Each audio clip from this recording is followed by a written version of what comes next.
Terima kasih, Bro Calvin. Shalom seluruh keluarga UCC yang ada di Bandung, yang ada di Gedung Arkana, dan juga yang ada di manapun, ya, yang ada di rumah-rumah, teman-teman semua, rekan-rekan semua, Bapak Ibu semua. Selamat pagi, terima kasih buat kesempatannya bisa kembali melayani di UCC. Thank you, Kak Oci, Cicencen.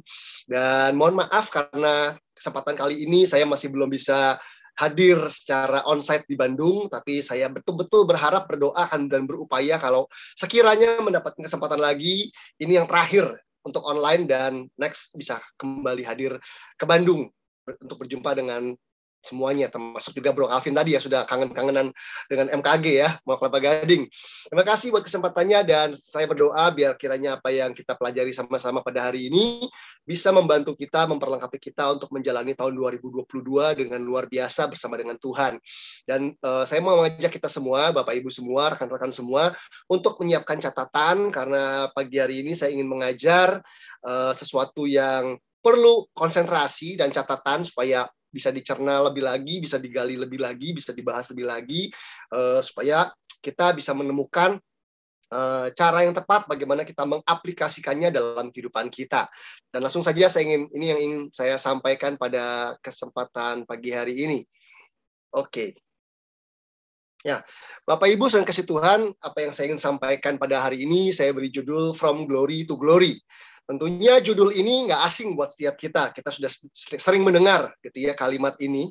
Kalau di dalam bahasa Indonesianya dikatakan bahwa kita akan diubah dalam kemuliaan yang semakin besar. Jadi from glory to glory itu istilah bahasa Inggrisnya atau terjemahan di dalam Alkitab bahasa Inggrisnya. Dan kita pernah tahu mungkin juga lagu-lagu yang memiliki judul yang sama, From Glory to Glory. Nah tentunya kita berharap di tahun 2022 ini, meskipun mungkin Omikron lagi muncul katanya ya, kita belum tahu kira-kira ke depan ini seperti apa pandemi ini, dan kita tentunya berharap 2022 ini jadi yang terakhir deh pandemi ini, setelah itu usai.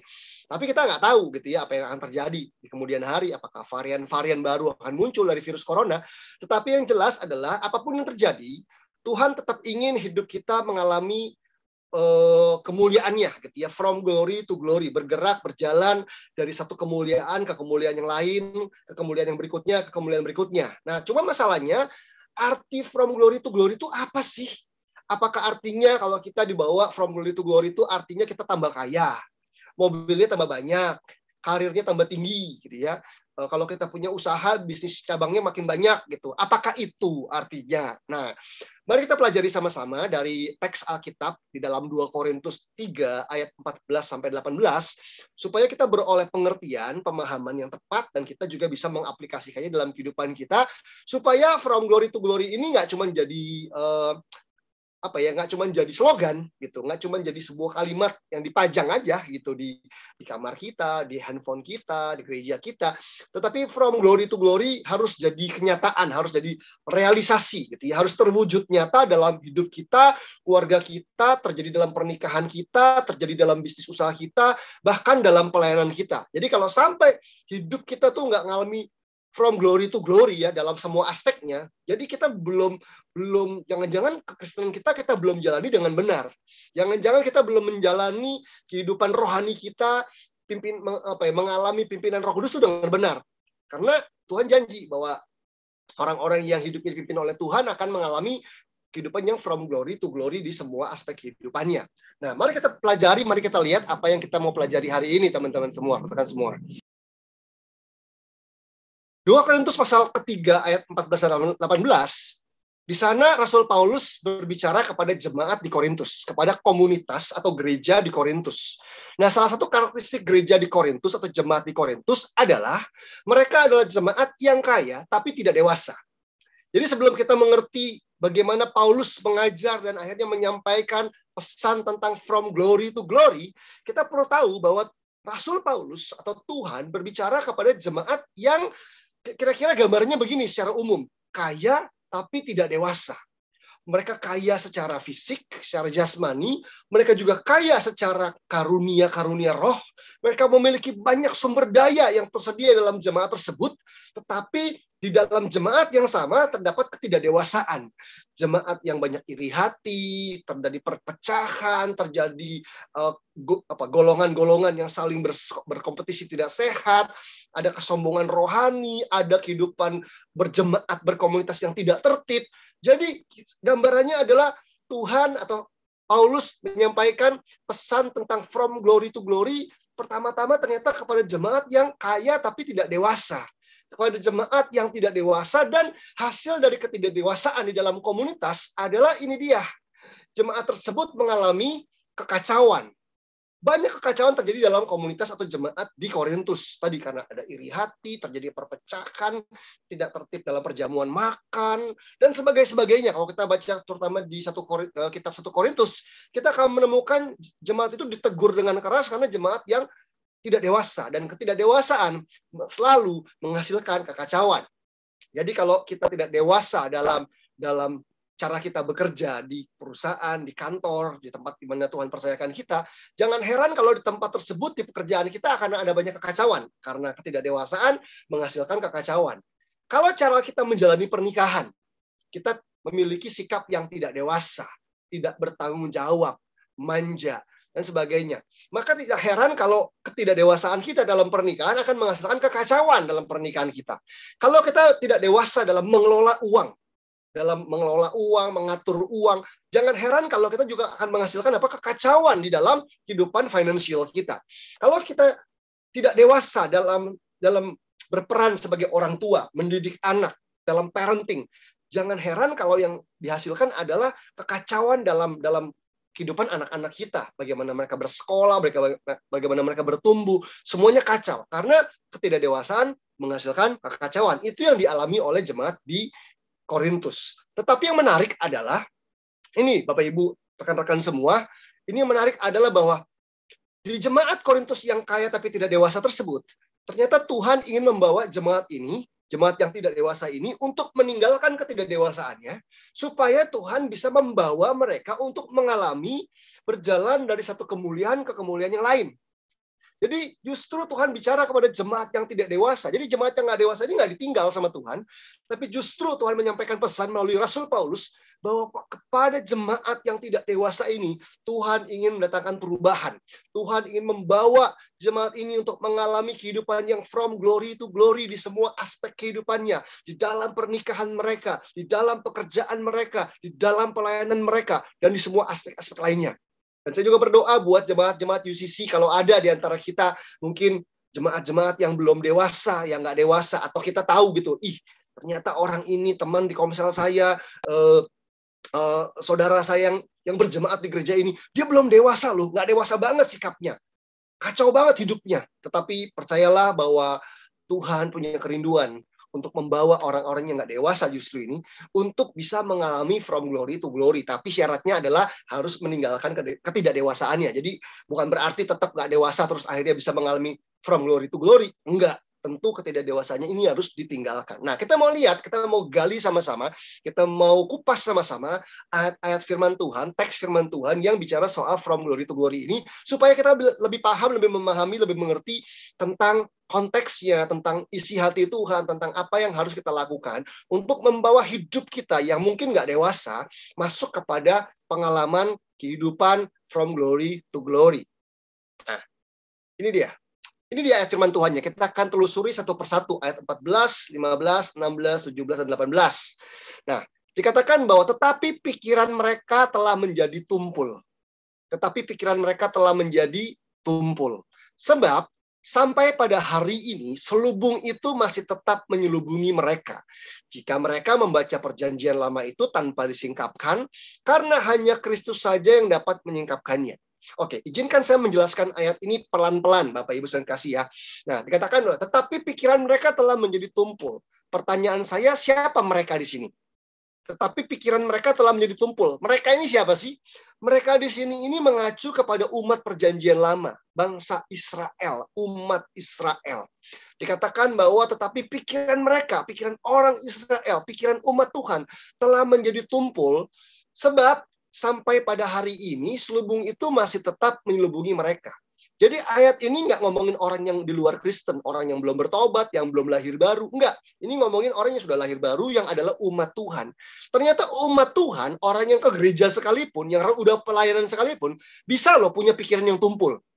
Tapi pikiran mereka telah menjadi tumpul, sebab sampai pada hari ini, selubung itu masih tetap menyelubungi mereka. Jadi salah satu yang menyebabkan pikiran itu tumpul karena ada selubung yang menyelubungi hidup seseorang. Nah, Bapak Ibu, rekan-rekan semua, tolong dicatat ada satu kata penting yang akan kita bahas sepanjang hari ini, yaitu kata selubung. Selubung. Jadi nanti kalau ditanya pulang ibadah gitu ya, hari ini khotbahnya tentang apa? Tentang selubung. Itu aja ya. Jadi kita mau ingat-ingat kata selubung ini. Nah, sebelum kita bahas soal selubung, saya ingin menjelaskan lebih dulu tentang pikiran yang tumpul ini apa sih? Pikiran yang menjadi tumpul ini maksudnya apa? Nah, coba kita lihat penjelasannya. Bapak Ibu kasih, kata tumpul itu berasal dari kata ini, poroo.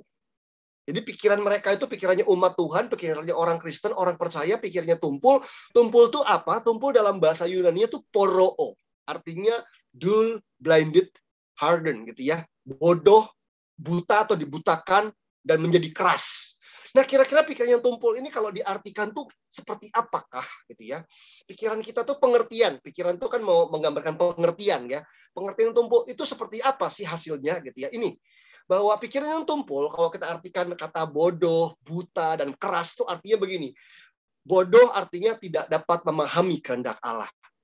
Jadi pikiran yang tumpul tidak dapat memahami kehendak Allah. Karena Alkitab juga bilang di Efesus pasal yang ke-5, dikatakan bahwa janganlah kamu bodoh, tapi hendaklah kamu mengerti kehendak Allah. Jadi orang yang bodoh adalah orang yang tidak memahami kehendak Allah. Dul, gitu ya.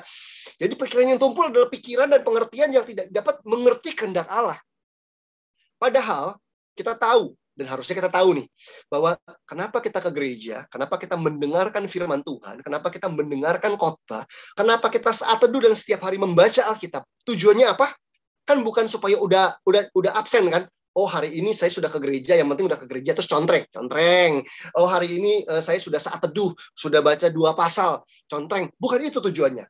Tetapi kita membaca firman Tuhan, kita mendengarkan khotbah untuk apa? Supaya kita mengerti kehendak Tuhan, supaya kita memahami kehendak Allah, supaya kita tahu apa yang Tuhan inginkan dalam hidup kita saat ini. Ketika kita mengalami konflik keluarga, ketika kita mengurus orang yang sakit, ketika kita masih mengalami utang piutang, ketika kita mengalami pergumulan mungkin dalam finansial kita, mau menikah tetapi mengalami kesulitan, dan sebagainya. Kita perlu tahu Tuhan tuh maunya apa. That's why kita belajar firman Tuhan. That's why kita membuka Alkitab kita. That's why kita belajar Alkitab. Tetapi kalau pikirnya tumpul, apa yang terjadi? Bahkan ketika kita baca Alkitab dengan rajin sekalipun, kita tetap nggak paham kehendak Allah. Kita tetap nggak ngerti kehendak Allah itu apa. Bukan cuma itu, tetapi poroo juga punya pengertian dibutakan, blinded. Orang yang buta itu nggak bisa lihat ke depan. Dia nggak bisa lihat di depan ada tukang es cendol, tukang bakso, di depan ada batu, di depan ada tikungan, nggak bisa lihat. Jadi orang yang dibutakan adalah orang yang tidak bisa melihat rencana Allah dalam hidupnya. Nah, orang yang dibutakan, orang yang tumpul pikirannya, pengertiannya nggak bisa menangkap dan melihat rencana Allah dalam hidupnya. Akibatnya apa? Orang yang hidupnya tidak bisa melihat rencana Allah di masa depan, di dalam hidupnya, dia akan hidup apa adanya, sembarangan. Ya udah, gue hidup buat hari ini aja. Gue kaya, ya udah gue liburan, beli barang, makanan, semua yang hanya untuk entertain kedagingannya, kenikmatan sesaat, karena nggak bisa melihat rencana Allah di masa depan. Nah, buat orang yang, kalau kita tahu bahwa kita punya rencana di masa depan, pasti hidupnya nggak sembarangan, betul nggak? Bapak Ibu, rekan-rekan semua yang kalau punya rencana di masa depan, misalnya ada teman-teman anak-anak muda di sini yang bilang ini, Pak, aku tahun depan mau kuliah di UK. Dan papanya bilang, oke, kita akan wujudkan, kita akan realisasikan tahun depan atau 2 tahun lagi kamu kuliah di UK, ya, atau kamu kuliah di Australia dan sebagainya. Pasti kita buat rencana, betul nggak? Harus les apa dulu, IELTS gitu ya kemungkinan ya. Terus ambil apa dan sebagainya, harus ngurus surat-suratnya. Pasti kita nggak akan sembarangan hidupnya. Karena apa? Karena punya rencana. Orang yang nggak punya rencana, orang yang nggak mengerti rencana Allah dalam hidupnya, nggak heran hidupnya itu sembarangan. Tapi kalau orang punya rencana dan dia ingin rencana itu terwujud, dia menangkap rencana Allah dalam hidupnya, pasti hidupnya tertib, hidupnya ditata, karena dia ingin membawa hidupnya berjalan dalam rencana Allah. Dan yang ketiga, harden. Hatinya menjadi keras, dikeraskan, mengeras. Pikiran yang tumpul itu membuat orang jadi keras. Sesuatu yang keras itu membuat apa? Ini artinya tidak dapat mengenal pribadi Allah. Tidak dapat mengenal pribadi Allah. Orang itu kalau ngerasin hati aja, itu sesuatu yang harusnya dia bisa kenali dengan mudah, dia nggak bisa kenali dengan mudah. Karena dia udah mengeraskan hati. Coba kalau kita lagi berantem, Bapak Ibu ya, lagi berantem sama pasangan kita, lagi ribut, lagi konflik, berdebat gitu ya, kita pasti nggak pengen lihat apa yang benar. Pokoknya salah aja semua di mata kita. Kita nggak ingin mengenal. Kita nggak ingin mikir dulu untuk, iya ya kalau aku di posisi dia kayaknya bener ya, nggak bisa begini ya, nggak mau tahu. Kenapa? Karena kita udah ngerasin hati. Kalau pikiran kita jadi tumpul, ternyata 3 hal ini akibatnya. Kita tidak dapat memahami kehendak Allah, kita tidak dapat melihat rencana Allah, kita tidak dapat mengenal pribadi Allah. Jadi akhirnya ibadah kita sia-sia. Jadi akhirnya pembacaan firman Tuhan, perenungan firman Tuhan, baca Alkitab bolak-balik sampai tamat sekalipun, jadi sia-sia. Karena apa? Tadi, poroo ini. Nah, kita kembali tadi ke ayat yang sebelumnya ini dikatakan bahwa tetapi pikiran mereka telah menjadi tumpul sebab sampai pada hari ini selubung itu masih tetap menyelubungi mereka.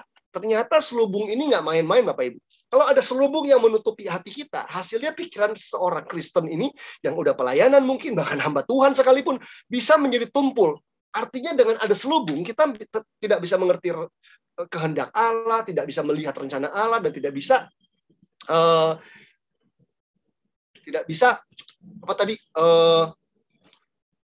hidup dalam kehendak Allah, begitu kan? Tidak dapat mengerti rencana Allah. Nah, dikatakan lanjutannya bilang apa? Jika mereka membaca perjanjian lama itu tanpa disingkapkan. Nah, kita perlu tahu bahwa umat Israel hari itu, umat Israel waktu itu, mereka itu Alkitabnya adalah perjanjian lama. Karena perjanjian baru kanonisasinya belum lengkap, belum selesai gitu ya. Jadi Alkitab yang dibaca oleh Tuhan Yesus itu adalah kitab perjanjian lama, Kejadian sampai Maleakhi. Nah, dikatakan bahwa pikiran mereka menjadi tumpul sebab sampai pada hari ini selubung itu masih tetap menyelubungi mereka jika mereka membaca perjanjian lama itu tanpa disingkapkan. Jadi ternyata membaca firman Tuhan itu harus disingkapkan. Harus disingkapkan. Harus disingkapkan. Jadi hari ini kita mau belajar satu step lebih tinggi lagi, Bapak Ibu Saudara kasih, bahwa kalau selama ini kita cuma dikasih tahu begini, yuk baca Alkitab yang rajin. Kita harus jadi orang Kristen yang rajin baca firman Tuhan. Kita harus bertekun membaca firman Tuhan. Oke, kita akan naik level hari ini ya. Bahwa membaca Alkitab dengan rajin aja nggak cukup. Membaca firman Tuhan dengan tekun aja nggak cukup. Kalau tekun dan rajin baca Alkitab, tetapi masih ada selubung yang menyelubungi hidup kita, maka kita membaca firman Tuhan tanpa disingkapkan. Nggak heran pikirannya tumpul, nggak mengerti kehendak Tuhan, nggak bisa melihat rencana Tuhan, dan tidak bisa mengenal pribadi Tuhan. Dan Alkitab lanjutkan dibilang apa tadi di ayat ini tadi di bagian bawahnya, karena hanya Kristus saja yang dapat menyingkapkannya. Karena hanya Kristus saja yang dapat menyingkapkannya. Mungkin kita bilang bahwa iya sih, cuma Yesus aja yang bisa menyingkapkannya. Nanti dulu. Izinkan saya menjelaskan kalimat terakhir ini. Karena hanya Kristus saja yang dapat menyingkapkannya. Bapak Ibu Saudara kasih, kalau Rasul Paulus menggunakan kata yang berbeda, sebutan-sebutan yang berbeda, itu karena Rasul Paulus ingin memberikan penekanan yang berbeda. Coba saya ulangi ya. Kalau Rasul Paulus dalam kitab-kitabnya, dalam surat-suratnya dia menggunakan kata yang berbeda, itu karena dia ingin memberikan penekanan yang berbeda. Nah, ketika kata Kristus dipakai di sini, sebenarnya Paulus hendak memberikan penekanan yang berbeda kepada pembaca-pembacanya. Artinya begini, kenapa dia nggak pakai nama Yesus? Kenapa yang digunakan kata Kristus? Karena penekanannya beda. Padahal Kristus dan Yesus itu merujuk pada pribadi yang sama, betul nggak? Nah, ketika nama Yesus yang dimunculkan, itu sedang menunjukkan atau mengacu penekanannya pada Yesus sebagai sang juru selamat, Yesus yang menyelamatkan. Tetapi ketika Kristus yang dipakai, angle-nya berbeda atau penekanannya berbeda. Sama dengan kita menyebut nama Pak Jokowi. Pak Jokowi adalah presiden dari Indonesia, itu negara kita, Indonesia. Tetapi dia juga adalah ayah dari Kaisang dan Gibran, gitu ya. Jadi Pak Jokowi itu bisa disebut sebagai seorang bapak, gitu ya. Pak Jokowi hanya namanya sebagai seorang pribadi, sebagai ayah dari anak-anaknya. Tapi ketika yang digunakan kalimatnya begini, sorry, Pak Presiden mau lewat. Sorry, Pak Presiden minta minum. Nah, ketika Pak Presiden yang muncul sebutannya kata itu, maka penekanannya bukan lagi Pak Jokowi sebagai orang tua dari anak-anaknya, tapi sebagai pemimpin atas Indonesia. Maka penekanannya berbeda. Nah, ketika nama Kristus atau sebutan Kristus yang muncul, itu bukan hanya mengacu pada pribadi Yesus sebagai pribadi yang menyelamatkan, tetapi penekanannya pada Kristus yang memerintah, Yesus yang memerintah. Karena Kristus itu adalah sebutan gelar sebagai raja, gelar Mesias, the chosen one, the anointed one, seorang yang diurapi untuk memimpin, untuk memerintah. Jadi ketika kata ini digunakan oleh Paulus, penekanannya adalah bahwa hanya Kristus saja yang dapat menyingkapkannya.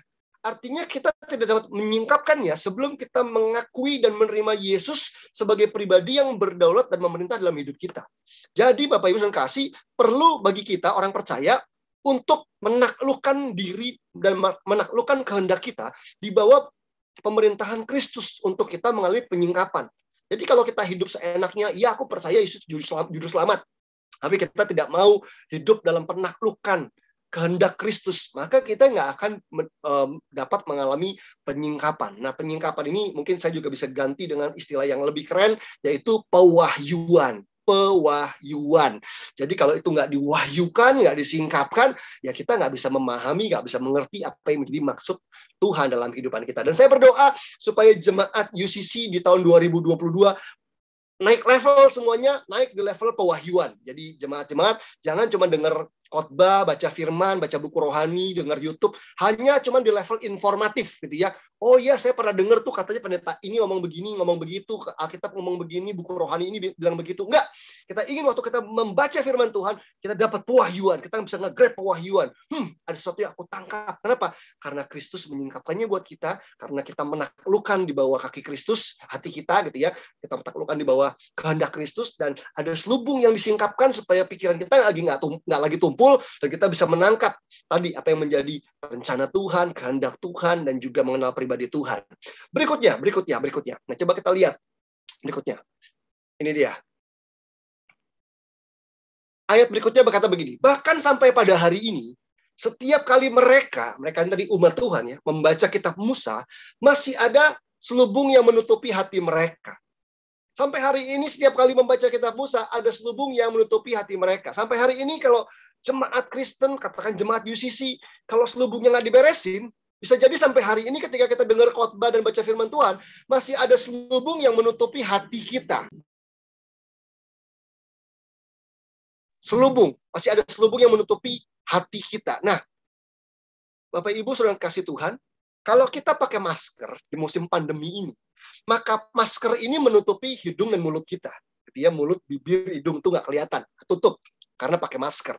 Tetapi selubung yang dibahas oleh firman Tuhan, oleh ayat ini, itu menutupi hati mereka, hati kita.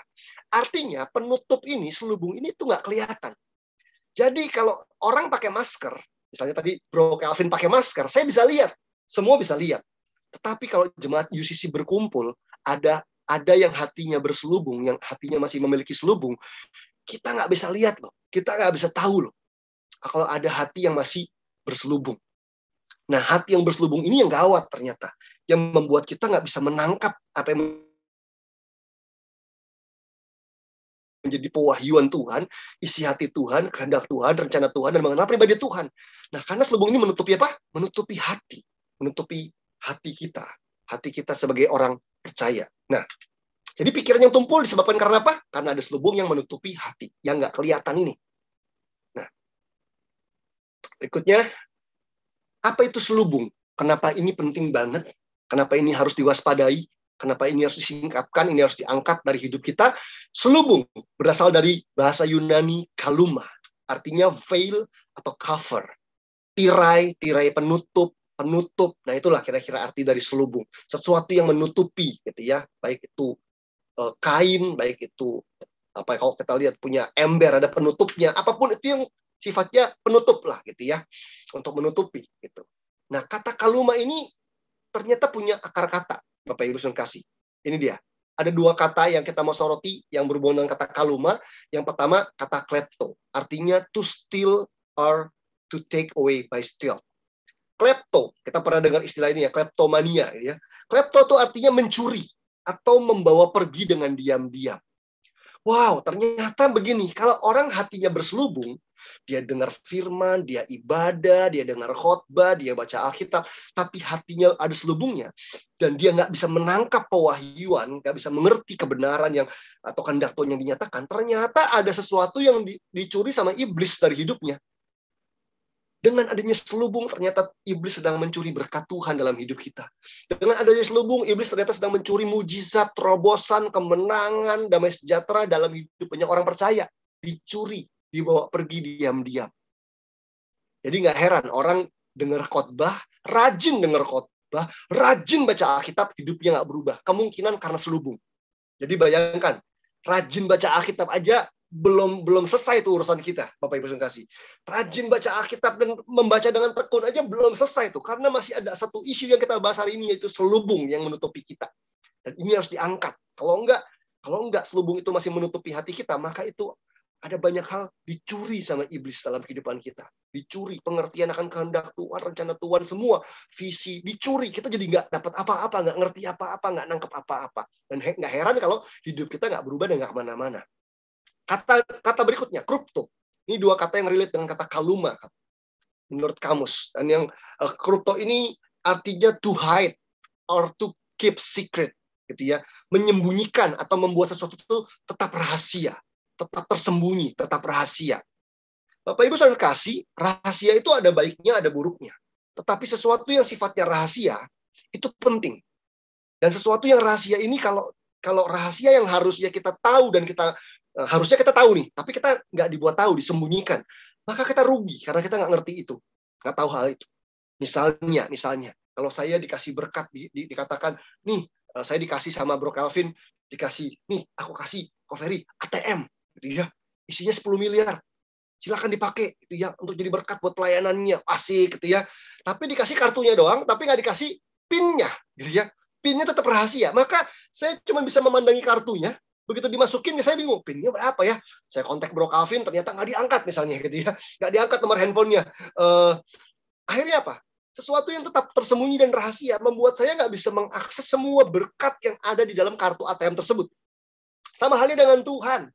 Tuhan di dalam firman-Nya, di dalam pewahyuannya, Tuhan telah menyediakan banyak hal. Tuntunan, rencananya, hidup mengenapi rencana Tuhan, dipakai oleh Dia, kemenangan, mujizat, berkat, terobosan, kuasa, semua ada.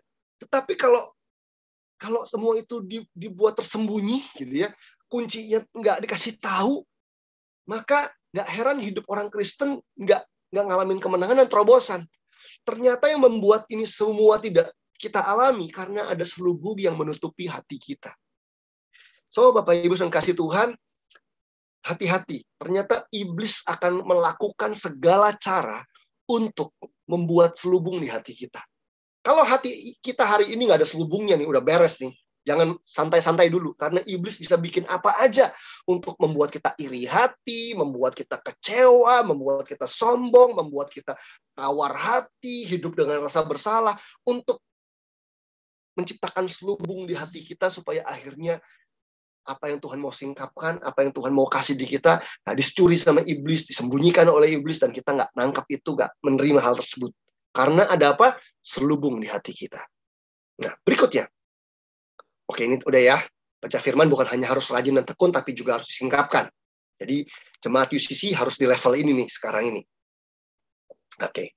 Berikutnya, nah ini dia. Ayat berikutnya dikatakan, tetapi apabila hati seseorang berbalik kepada Tuhan, maka selubung itu diambil daripadanya. Wow, ini yang kita harapkan. Kita inginkan adalah kalau ada selubung di hati kita, ada selubung di hati anggota keluarga kita, di hati pasangan kita, di hati sahabat kita yang sudah kenal Tuhan, kita ingin selubung itu diambil daripadanya, diangkat. Kuncinya gimana? Caranya? Hati seseorang berbalik kepada Tuhan. Wah, teman-teman, Bapak Ibu semua, yuk hari ini kita concern. Periksa hati kita, jangan sampai ada selubung yang menutupi hati kita. Amsal 4 ayat 23 bilang apa? Jagalah hatimu dengan segala kewaspadaan, karena dari dalamnya, daripadanya, terpancar kehidupan.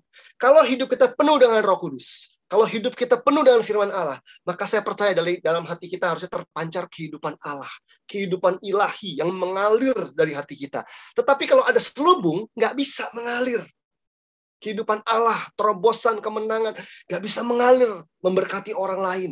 Nah, karena itu selubung ini masalah serius banget. Yuk hati-hati, iblis sedang melakukan berbagai cara untuk membuat ada selubung di hati kita.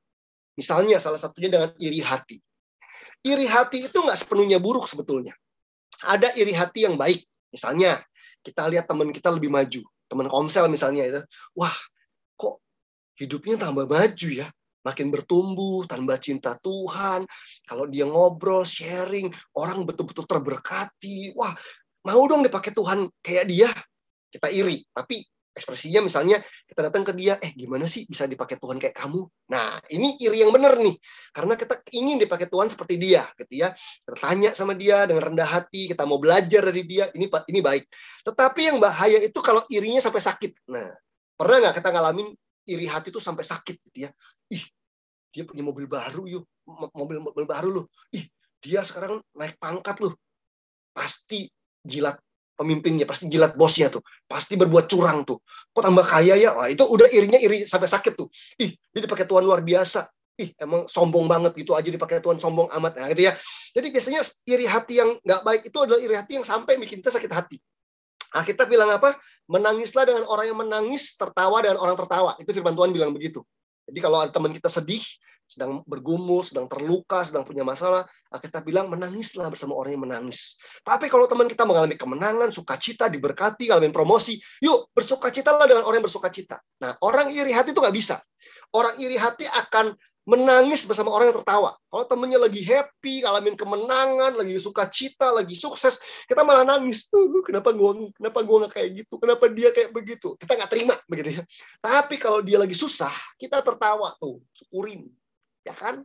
Norak sih, lagu sih, sombong sih, dan sebagainya. Ini orang iri hati. Nah, kalau orang iri hati, udah pasti hati Anda selubung. Udah deh.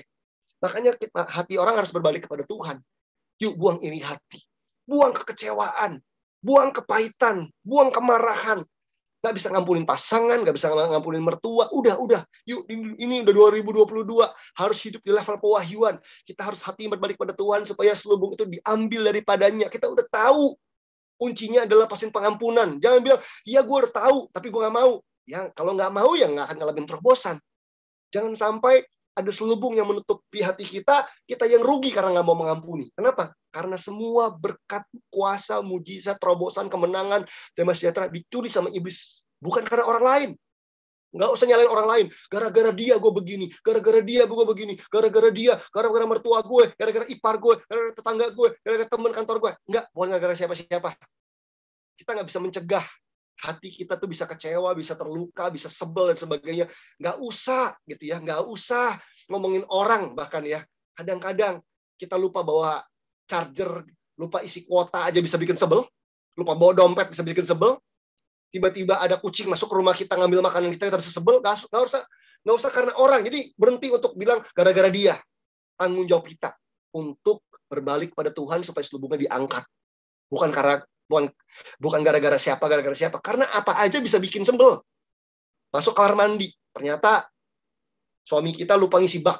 Itu aja bisa bikin sebel. Bak mandi kok nggak diisi, bisa jengkel. Jengkel, selubung lagi menutupi hati kita. Apalagi ada aja tiap hari yang bisa bikin selubung itu ada di hati kita. Makanya berhenti menyalahkan orang lain, ambil tanggung jawab bukan gara-gara dia, tapi ambil tanggung jawab untuk hati kita berbalik kepada Tuhan supaya selubung itu diambil daripada kita. Selubung yang menutupi hati kita. Nah, berbalik itu artinya apa? Ini berbalik itu berasal dari kata epistrepo. Bahasa Yunaninya artinya to turn to worship, to turn to love. Berbalik untuk menyembah, berbalik untuk mencintai. Berarti kalau berbalik doang itu belum perfect tuh. Harus berbalik untuk fokus sama pribadi Yesus. Menyembah, mengasihi dia, hati kita melekat sama dia, berbalik tuh untuk itu. Jadi begini, kalau kita hari ini suka ngomongin orang, gosip gitu. Terus kita bilang, ya deh, gue mau berhenti deh, mau bertobat, gue nggak gosip lagi. Itu belum berbalik pada Tuhan, itu belum epistrepo, karena baru berhenti gosip, untuk akhirnya hati kita balik sama Tuhan, melekat sama Tuhan untuk tanya, Tuhan maunya aku gimana sih buat orang-orang yang aku suka omongin ini? Aku harus ngapain? Aku mau doain mereka. Jadi to turn to worship, to turn to love itu artinya itu. Bahwa kita nggak cuma sekedar stop, berhenti melakukan hal yang nggak baik, tetapi berhenti untuk mulai mencintai Tuhan dan mulai mencintai orang-orang di sekitar kita. Kalau kita sebel sama mertua kita sindir-sindir dia terus, gue nggak mau layanin dia, gue nggak mau. Jangan cuma berhenti doang, berbalik pada Tuhan. Epistrepo itu artinya berhenti, lalu berbalik untuk mencintai Tuhan dan juga hasil dari berbalik pada Tuhan. Tentunya kan hati ya Tuhan adalah jiwa-jiwa kan, yang mencintai dan melayani mertua kita. Jadi artinya itu, to turn to worship, to turn to love. Kalau kita cuma berhenti doang, belum sempurna, belum perfect. Jangan-jangan selubungnya masih ada. Tapi berhenti dan berbalik. To turn to worship, to turn to love. Worship itu bicara tentang berbalik kepada Tuhan, tapi mencintai itu bisa bicara soal mencintai orang lain. Orang-orang yang tadinya menyakiti kita, melukai kita, mencurangi kita. Hati kita harus berubah sampai ke situ. Dan ini bicara soal apa? Epistrepo ini bicara soal keputusan untuk mengubah fokus hidup kita dan mengubah motivasi kita. Jadi Bapak Ibu kasih, berhenti aja nggak cukup. Berhenti curang aja nggak cukup. Mulai. Hati kita harus berbalik untuk menyembah Tuhan, taat sama Tuhan, nggak curang lagi, tanya sama Tuhan gimana caranya taat dalam berbisnis, dan juga to turn to love gitu ya, artinya berbalik untuk mungkin ada orang-orang yang udah kita rugikan karena kecurangan kita perlu mengasihi mereka, perlu ganti rugi dulu untuk apa yang sudah kita lakukan buat mereka. To turn to love epistrepo, baru selubung itu akan diangkat dan diambil daripadanya. Ini yang Tuhan mau dari kita. Nah berikutnya ini dia, sebab Tuhan adalah roh. Dan di mana ada roh Allah, di situ ada kemerdekaan. Amin. Kita sering dengar kalau orang doa, atau orang khotbah, atau orang mimpin pujian, ayat ini dikutip. Sebab Tuhan adalah roh, dan di mana ada roh Allah, di situ ada kemerdekaan. Amin, saudara-saudara. Amin. Bapak, Ibu, saudara kasih, ternyata ayat ini bukan soal ngomongin hadirat Tuhan ketika kebaktian. Karena roh Allah tuh ada di hidup kita setiap hari. Tetapi ayat ini relate dengan konteks selubung tadi loh. Selubung yang diambil karena kita berbalik kepada Tuhan, disitulah roh Allah yang tadinya sudah ada di situ, dia bisa memberi kemerdekaan. Dia sudah ada di hidup kita, amin. Dia sudah ada di sekitar kita. Tetapi dia nggak memberi kemerdekaan, kenapa? Karena masih ada selubung yang menghalangi. Jadi konteksnya adalah ketika selubung itu diambil karena hati kita berbalik pada Tuhan, maka disitulah kita bisa mengalami kemerdekaan melalui roh Allah yang sudah ada dalam hidup kita. Dan kata kemerdekaan berasal dari kata eleuteria. Eleuteria artinya keluar dari perbudakan, keluar dari sesuatu, segala hal yang membelenggu pikiran kita, membelenggu perasaan kita, hati kita, tidak dibatasi oleh apa yang mengikat. Dan yang terakhir adalah ini, eleuteria, atau kemerdekaan juga bicara tentang berpeluang untuk menjadi maksimal. Berpeluang untuk menjadi maksimal. Bangsa Israel ada di Mesir dalam perbudakan. Dibawa keluar ke padang gurun. Supaya apa? Dibawa ke Kanaan untuk menjadi maksimal. Tujuan Tuhan mengeluarkan kita dari dosa, dari kubangan dosa, menyelamatkan kita dari kebinasaan, bukan cuma supaya keluar dari situ. Bukan cuma supaya nggak masuk neraka. Tapi untuk dibawa pada rencana Allah, dimaksimalkan. Itu sebabnya kemerdekaan adalah berpeluang untuk menjadi maksimal. Orang yang dipenjara nggak punya peluang untuk jadi maksimal. Semua dibatasi. Begitu keluar dari penjara, bebas, meskipun dia mantan napi, dia bisa mengubah hidupnya. Dia berpeluang untuk punya bisnis yang lebih baik, pekerjaan yang lebih baik, punya pernikahan yang lebih baik, karena kemerdekaan artinya kita diberi peluang untuk menjadi maksimal. Dan ini harus dimanfaatkan. Bapak Ibu kasih, ternyata selubung inilah yang menghalangi kemaksimalan.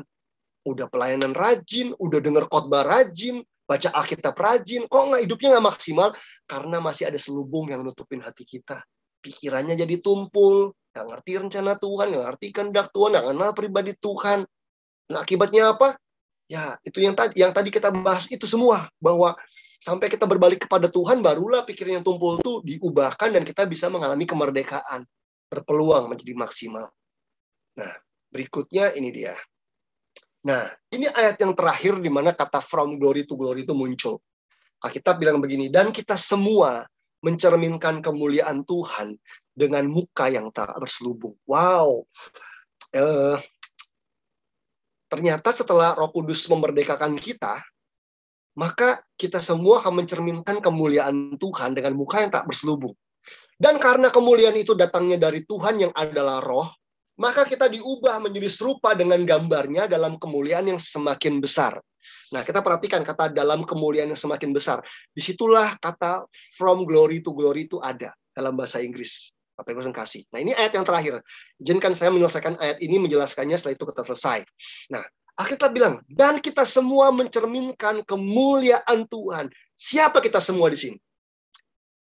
Kita semua bicara soal jemaat Korintus. Jemaat yang nggak dewasa tadi. Jemaat yang nggak dewasa, yang akhirnya hatinya berbalik kepada Tuhan, yang selubungnya diangkat dari hatinya, yang pikirannya nggak lagi tumpul, dan mengalami kemerdekaan. Akibatnya apa? Kita semua bisa mencerminkan kemuliaan Tuhan. Mencerminkan kemuliaan Tuhan itu apa sih? Oke, saya coba ganti dengan kalimat yang lebih mudah buat kita mungkin. Kita semua memanifestasikan kemuliaan Tuhan. Kita semua menyatakan kemuliaan Tuhan melalui kehidupan kita. Nah, kita bahas dulu kata kemuliaan. Bapak Ibu saudara yang dikasih Tuhan, kata kemuliaan ini kata yang sulit sebetulnya. Sulit dijelaskan dan sulit dimengerti. Kata kemuliaan adalah sebuah terminologi kerajaan. Jadi kalau sekarang kita hidup di Republik Indonesia, kemungkinan kita sukar untuk memahami kata kemuliaan. Karena kalau mau ngerti kata kemuliaan itu harus nonton film kerajaan-kerajaan begitu ya. Karena kata itu glory itu disitulah kata itu muncul dan berkembang. Jadi kemuliaan itu adalah kata yang relate dengan kerajaan. Dan kata itu menggambarkan kumpulan kualitas yang dimiliki seorang raja. Kalau kita lihat film-film kerajaan, kemuliaan seorang raja itu dimulai dari pakaiannya, tahtanya gitu ya, singgasananya, ada istri selir-selirnya, ada menteri-menterinya, penasehat-penasehatnya, prajuritnya, pasukannya, kereta kudanya, senjatanya, kastilnya gitu ya. Terus daerah jajahannya gitu ya. Sampai kita bingung tuh mau ngejelasin apanya. Oh, raja itu baik loh. Dia tuh kaya loh. Jadi kata baik aja nggak cukup. Baik, baik banget deh. Kaya banget deh. Hebat banget deh. Kuat banget sampai bingung. Nah, kata yang menggantikan adalah kemuliaan. Kemuliaan. Mungkin kalau zaman anak muda, zaman sekarang tuh bilangnya gini, pokoknya gila banget dah. Sampai bingung tuh. Kita bilang Tuhan baik aja nggak cukup. Tuhan tuh baik lagi. Baik tuh nggak cukup. Tuhan tuh adil. Adil aja juga kurang. Untuk menjelasin Tuhan. Tuhan tuh kreatif juga kurang. Jadi Tuhan tuh, kalau orang Semarang bilang gini, Tuhan tuh nganu banget lah. Nganu banget. Nganu tuh kayak sesuatu yang indescribable. Ya. Nggak terkatakan, nggak terungkapkan, sampai sukar menemukan satu kata untuk menjelaskan betapa hebatnya seorang raja, atau betapa dahsyatnya, hebatnya, luar biasa Tuhan. Nah, kata kemuliaan itu muncul tuh untuk itu. Jadi, kemuliaan bicara tentang kumpulan kualitas. Kumpulan kualitas yang ada pada diri seorang raja. Nah, kalau konteksnya kemuliaan itu dalam hidup kita, jadi kemuliaan ada Allah itu ada dalam hidup kita, dan dibilang bahwa kita semua mencerminkan kemuliaan Tuhan, itu maksudnya apa sih? Nah, ini dia. Kemuliaan Tuhan itu adalah, ini dia. Kemuliaan dalam bahasa Yunani-nya doxa, artinya magnificent, excellent, majesty, most exalted. Tetapi kalau secara penjelasannya, saya menggunakan kalimat ini. Kemuliaan adalah kumpulan kualitas ilahi. Jadi kualitas aja tuh nggak cukup tuh. Sampai itu kumpulan. Jadi kalau ngomongin Tuhan tuh baik, Tuhan tuh adil, Tuhan tuh maha bijaksana. Itu juga, itu baru satu-satu tuh. Harus kumpulan, semuanya. Bijaksananya iya, hikmatnya iya, baiknya iya, kasihnya iya, belas kasihannya iya, adilnya iya. Semuanya kumpulan kualitas ilahi yang dinyatakan melalui penilaian dan keputusan seseorang. Ternyata ada kata judgment, ada kata decision di situ dalam konteks kata doxa dan glory. Ternyata Bapak Ibu yang kasih Tuhan, Tuhan itu kemuliaannya, kualitasnya itu nyata melalui penilaian dan keputusannya dalam hidup kita atas dunia ini, gitu ya. Nah, waktu dikatakan bahwa kita memiliki kemuliaan Allah, artinya kita harusnya bertumbuh dalam kumpulan-kumpulan kualitas ilahi dalam hidup kita. Dalam kasihnya Tuhan, kesabarannya, kerendahan hatinya, hikmat, semuanya gitu ya. Kuasanya, berkat-berkatnya. Bertumbuh dalam itu, yang akhirnya dinyatakan melalui apa? Penilaian dan keputusan kita yang berbobot. Penilaian dan keputusan kita yang sesuai dengan kehendak Allah.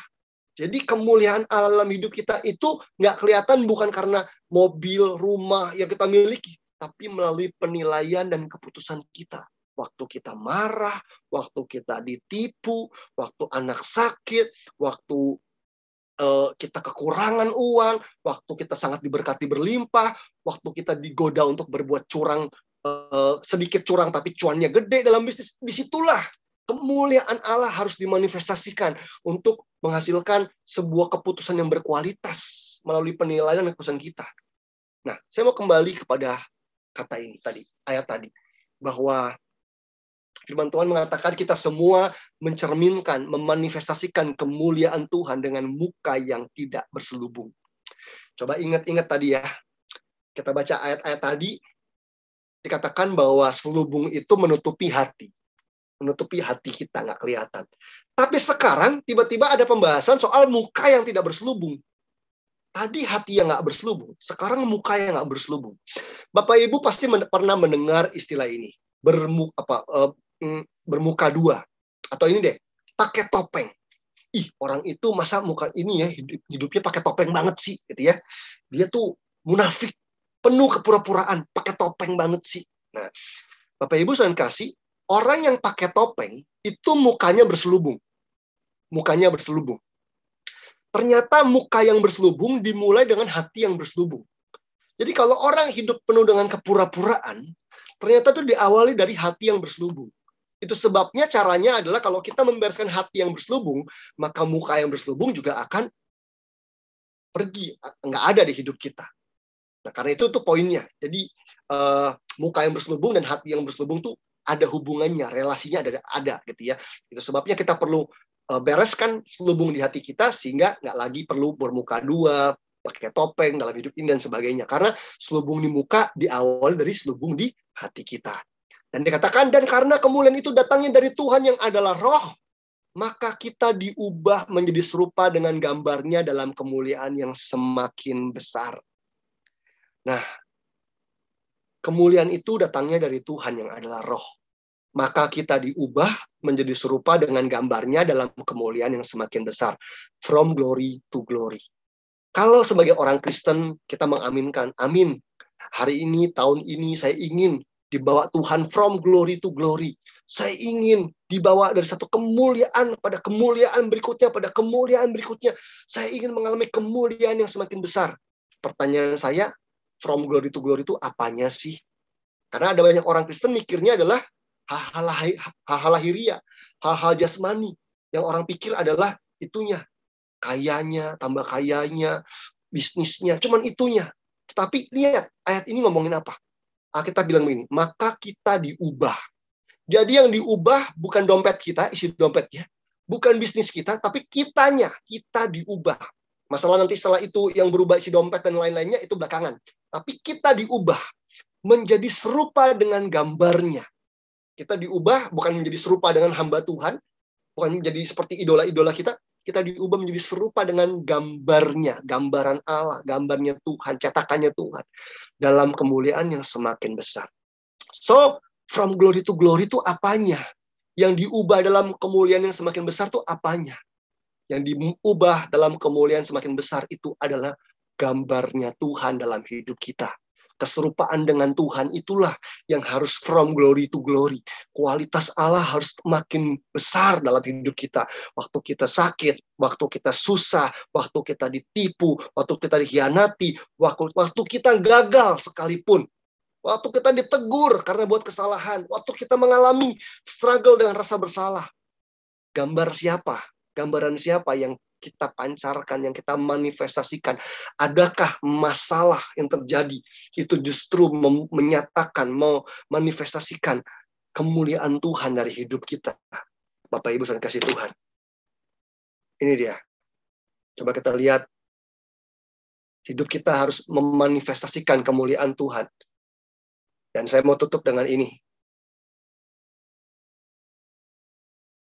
Ini from glory to glory, apanya? Gambar Allah dalam hidup kita.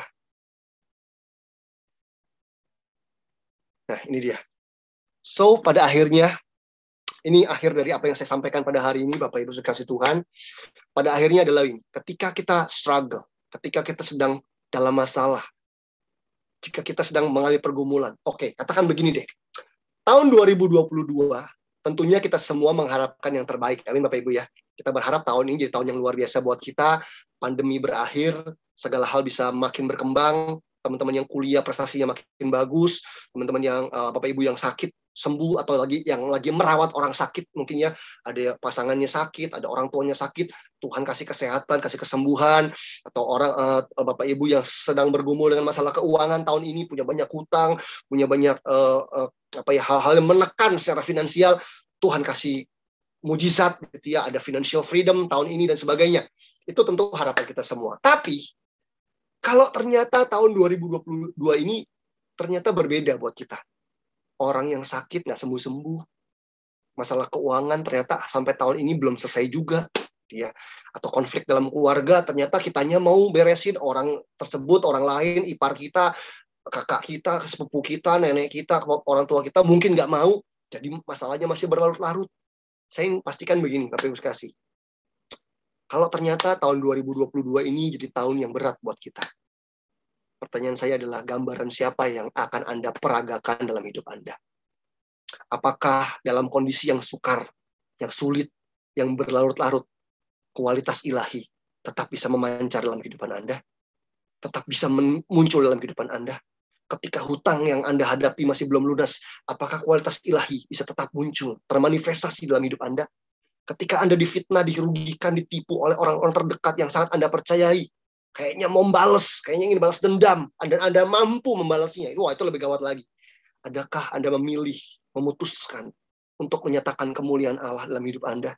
Karena kemuliaan adalah kumpulan kualitas ilahi dalam diri kita yang kita manifestasikan, yang kita nyatakan melalui penilaian dan keputusan kita yang berbobot.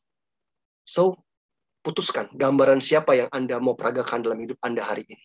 Dan semua dimulai dari apa? Selubung tadi. Isu selubung tadi adalah hal yang harus kita bereskan dalam kehidupan kita, Bapak Ibu dan kasih Tuhan. Dan saya ingin summary. Saya ingin menyimpulkan. So, apa yang kita bisa pelajari hari ini? Dari mana kita harus memulainya? Alkitab mengajarkan pada kita bahwa hati kita harus berbalik kepada Tuhan. Amin Bapak Ibu. Hati yang berbalik kepada Tuhan, to turn to love, to turn to worship, itu akan membuat apa? Itu akan membuat selubung dari hati kita itu diangkat, diambil daripada kita. Kalau selubung diambil dan diangkat, akibatnya apa? Pikiran kita nggak lagi tumpul. Akhirnya kita bisa mengerti kehendak Tuhan, kita bisa melihat rencana Tuhan di hidup kita, kita bisa mengenal pribadi Tuhan. Dan akhirnya kita bisa mengalami kemerdekaan. Bebas dari apa yang mengikat dan berpotensi mengalami atau berpeluang mengalami kemaksimalan. Dan hidup kita diubah from glory to glory. Hidup kita diubah serupa dengan gambarnya, dan gambarnya itu harus semakin besar, from glory to glory. Kualitasnya makin besar. Seperti Yohanes 3 ayat yang 30 pernah bilang, dia harus semakin besar, aku harus semakin kecil.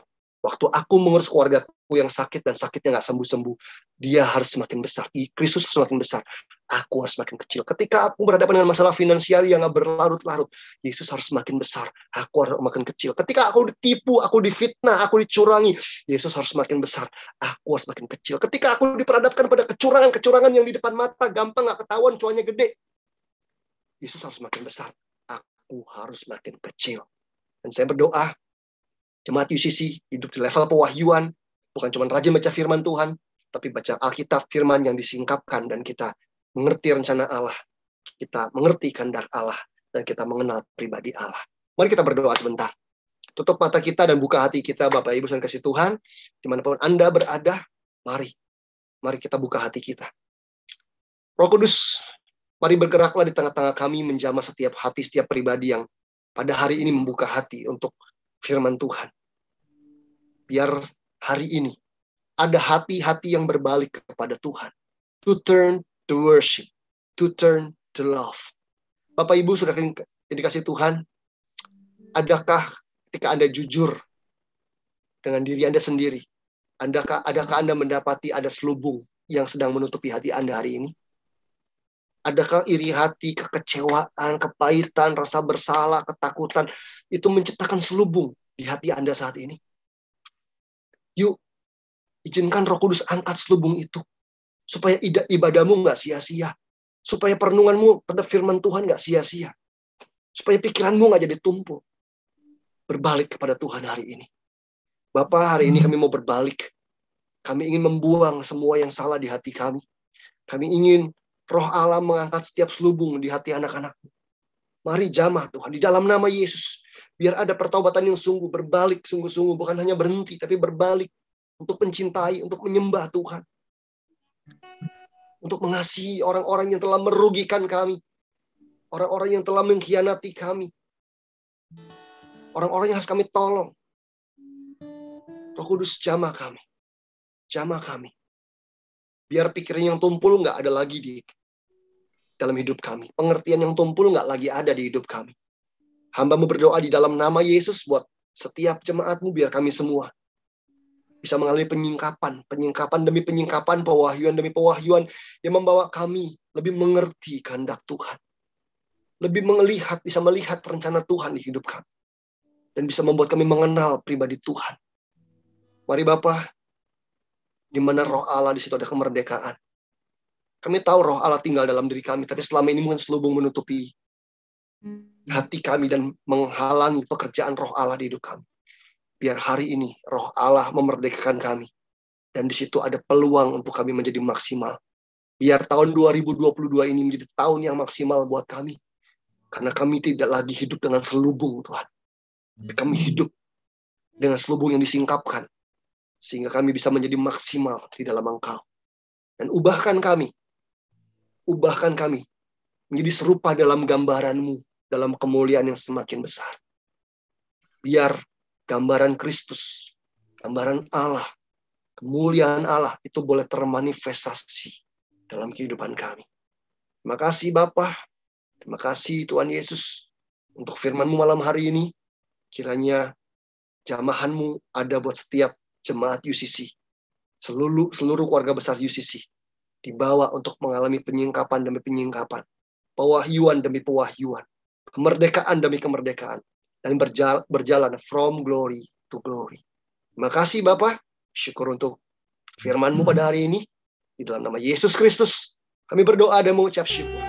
Haleluya.